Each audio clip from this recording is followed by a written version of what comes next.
VitalSleep is adjustable to treat the severity of your snoring and for your comfort. For the first few nights, we recommend sleeping with the mouthpiece without the lower tray in a forward position. This will help your mouth get accustomed to it. If your snoring is not reduced, you can start to adjust the lower tray forward. When making adjustments, be sure to set the left and right side to the same position. Using the included hex key, turn each screw clockwise to the next mark on the indicator.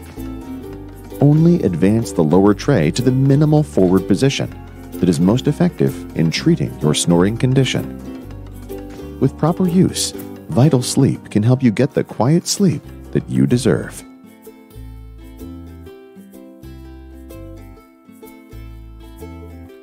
If you're a snorer, don't bother with surgery. Try VitalSleep first of all, because it could make a dramatic difference to your sleep quality. It's changed my sleeping habits and the way I feel. Thank you so much, VitalSleep. My name is Lauren Ray, and I use the VitalSleep.